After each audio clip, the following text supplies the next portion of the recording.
Hello, this is Malia. Can you say hi? Yes, we are coming to you to show you some of the tips and tricks Lori taught us for getting a flawless face that lasts all day. Can I get an amen? Hallelujah, I need that tip. Or maybe you know women who need that tip. Whether it's just for a special occasion like a graduation party or a wedding, or it's like, I just want to look good every day and I don't want to look like crap by the end of the day.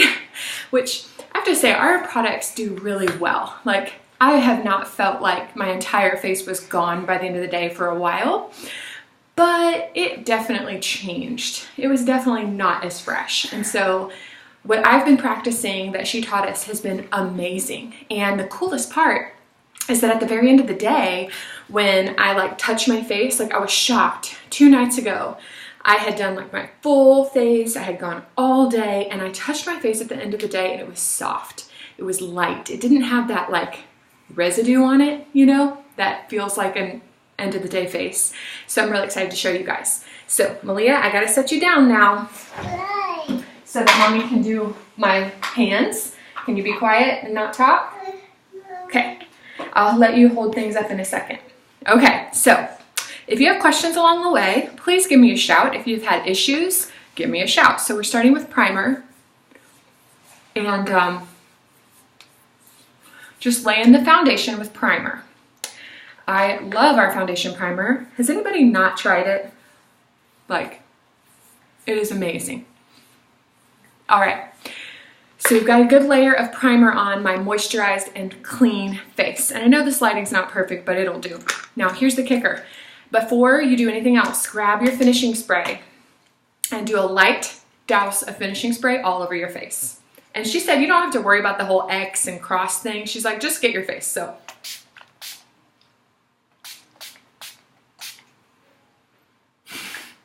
Okay, letting it all settle. Okay, as long as you're about an arm's width away, that will perfectly get you. Do not get too close or it will mess up your face. So you let that set just for a second and then you do CC cream. And this isn't about color. This is about providing something that your face can suck up before it gets to foundation. And so yes, for a full face on a very busy day or a day where you really just want to look good all day, you're going to do CC cream next. And so you're going to put a dab on your hand and then you're going to use a brush. And I'm super guilty of being kind of a no brusher kind of girl because it just felt like one more thing. But watching her and listening to her, she is so passionate and she had pictures. I couldn't get good ones of it because it was up on a screen of the difference you get when you use professional brushes versus fingers and spatulas and applicators. It's just not the same. And she taught me a tip with that blending brush that I'm going to show you guys that is amazing. It's made a huge difference. So you're going to use the foundation brush and you're just going to, pardon me looking in the mirror so I can see myself, just going to put a layer of CC cream. This way, if any of y'all have skin that really does just soak up, they can see it, baby. Just soak up. Hey, Evelyn, want to say hi? Okay. That soaks up the product. Your skin will soak this up and not your foundation. Apparently, olive skin tones do that a lot. Anybody, can you? Shh, no talking. Olive skin tones apparently soak up product more. Didn't know that, but that's what she said. So if you are, give me a wave or say something like, yes, my skin does. So this is going to be super crucial for olive skin tones as well. I'm going to get just a dab more for my nose.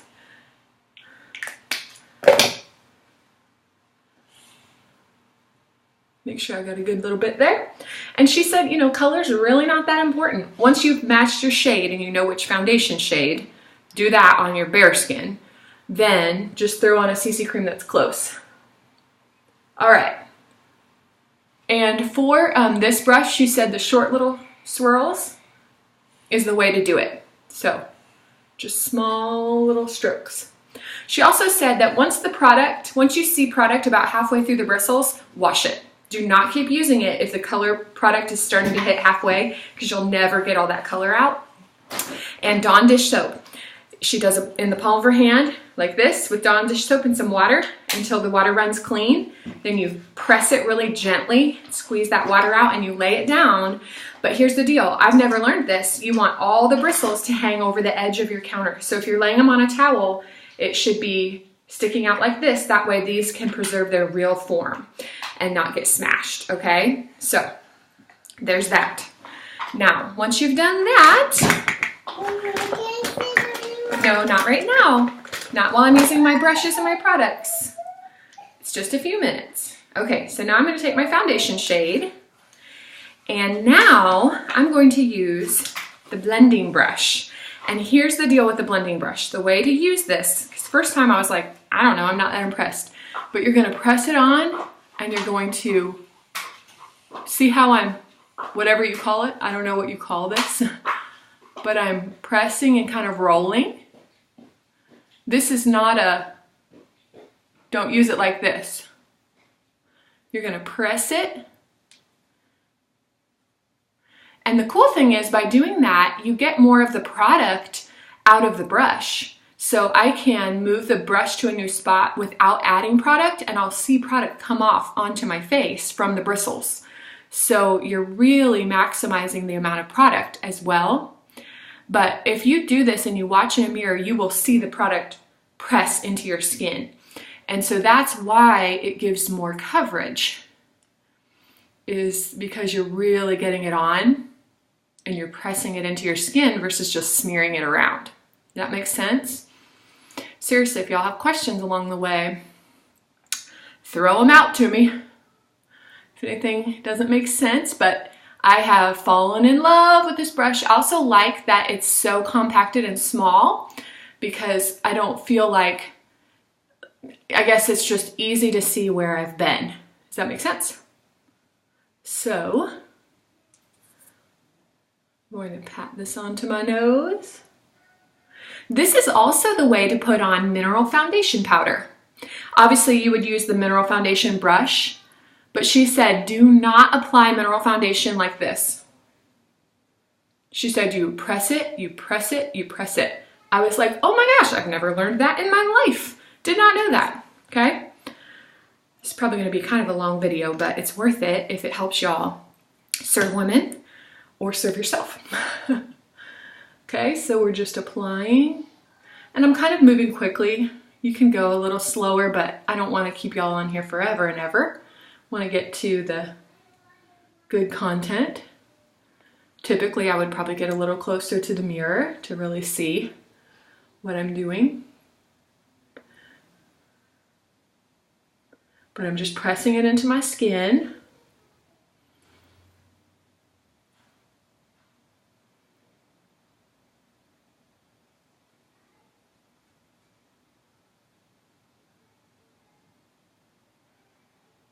Blending it in. And if there's an area that needs a little extra coverage, you can just go in with the brush in that little area and pat on some more coverage. It's pretty cool.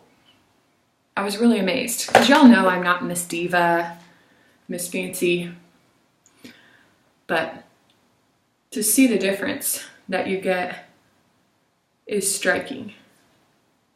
And you do, as you probably saw, you do want to do foundation on your eyelids. She's like, you need to canvas out your eyelids. So make sure you do primer on your eyelids and then do foundation. Okay. I do have a spa experience today, so I do need to make sure I do a good job on my face. Okay, now, hey Mike. You having fun watching, or is that the girls? Okay, so then we're gonna do concealer.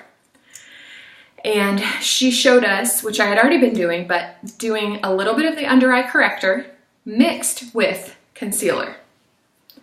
Mix the two together. So I've got 2 dots on my hand. Let's see, there you go, 2 dots on my hand. And then you take the concealer brush, clean. She was like, you cannot use dirty brushes. You need to use the spray in between every use and then deep clean them once on the weekends, every weekend. And she brought that point home so clearly, and I am doing it. So when I do my makeup now, what I have handy is a towel and spray every day. And so usually I try to real quick spray off my brushes before I start my makeup. That way they're ready to go as I go. All right, so you're gonna mix the two colors. You can do a little more concealer. If it feels a little orangey, you can do a little more under eye corrector if it doesn't look strong enough, but the under eye corrector is the thing that is going to neutralize the purpley blue under your eyes. Caking on concealer is not the key. It's making you look older, it's making you look crepey, and so you have to do the under eye corrector mixed in because that's what neutralizes the color. It's the only thing that will neutralize the color. So you're gonna take a little bit of that and you're gonna gently pat it under your eye. She also said the key to not getting crinkly under the eyes is to go from the tear duct out. By applying it that way, it's going to lay smooth. She also said you have to do on top of your lid because darkness is not a half moon. It's all the way around. So you're gonna lay that over the top and the bottom. And you're just gonna gently pat it. And then a cool thing that I had never learned is you can take little sponges, and she called sponges erasers. So if you want to thin out the product, rather than like using your finger, take a little sponge and just boop, boop, boop, and it'll pull off excess product to make it just right. And ideally, it's gonna brighten and it's gonna just neutralize, not attract attention under here. If you use too light of a color of concealer, it actually lifts out your dark circles and makes your under eye prominent. Who wants your under eye prominent? Not me. I want it to just fade away. I want my eyes to be prominent. And so you need to do the same color as your skin tone for concealer. Otherwise, you're hurting your cause. Let me get just a little bit more concealer. Mine's getting low, so I'm having to work a little harder to get the product out. Almost done with what I'm going to show you for today. So then I'm going to go do the other side, and same thing. I'm going to start at the tear duct, and I'm going to move this way, across. You are not doing triangles.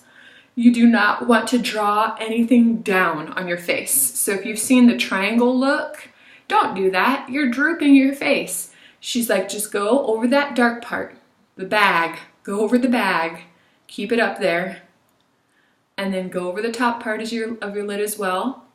Cool thing is, this will also help your eyeshadow pop a little bit and keep it on in place. So it's helpful in many, many ways. And so you're patting that on. I need to get some sponge erasers. And that's gonna give you that bright softness. One other thing that she taught us that I was like, oh, I didn't realize that or didn't know that. She said, do not do lots of setting powder under your eyes. It can also make it a little bit too chalky. It can cause some issues. So if you want to set with powder, she was like, take that brush and just do a tiny little dab just to make sure it's smooth and then get off. So that followed by finishing spray. That is how you get a flawless face all day where your makeup stays. And like y'all saw the other day, I took a nap. I slept on this side of my face and it never moved.